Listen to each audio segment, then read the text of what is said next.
හරි. දැන් බලමු උත්තර ටික ගත්තද කියලා ඔයගොල්ලෝ. මෙතනින් දැන් මෙන්න මෙහෙමයි වෙන්නේ. මේකේ පුතේ දකුණු පැත්ත තමයි සුළු කරන්න දෙන්නේ.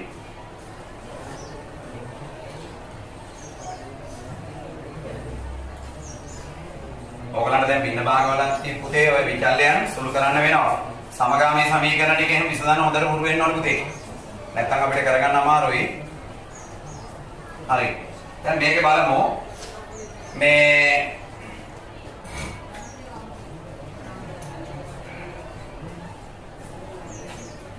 දකුණු පැත්ත අරගෙන සුළු කරලා බලමු කොහොමද වෙන්නේ කියලා. right. දකුණු පැත්තේ මෙතන මේ x වර්ගයෙන් මෙයා ඔක්කොම වැඩි කරගෙන යනවා. එහෙම කරන්නත් පුළුවන්. නැත්නම් පැත්තක වැඩි කරලා උත්තරය ගන්නත් පුළුවන්. ඔයගොල්ලෝ දන්නවා මෙයාගේ වැඩි කරාම එන x වල 4ක් එන්න ඕනේ. බලන්න x වල 4ක් ඇහිලා තියෙනවද කියලා. x වල 4 කොහොමද එනවා. ඊළඟට එනවා මෙයාගේ වැඩි කරාම එනවා ධන ලැම්ඩා x වල 5. ලැම්ඩා x වල 5 එනවා. ඊළඟට ධන μ වරක් x වල 4 එනවා. මේ x වර්ගේ වැඩි කරගෙන යන්නේ. ධන ගැමා වරක්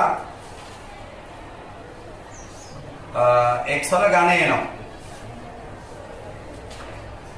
ධන 2x වර්ගය එනවා. ඊළඟට ධන එකෙන් වැඩි වෙනවා කියන්නේ ආයෙත් ඕකමයි. නේද? ඕකම නෙන්නේ.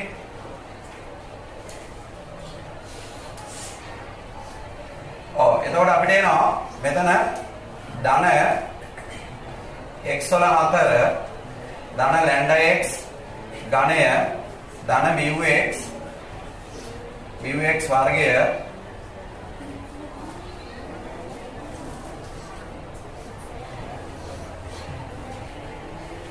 sorry මෙතන මේ 6නේ නේද මෙතන 6 නේද 6යි මෙතන 5යි මෙතන 4යි එහෙම නෙමෙයි ඊළාට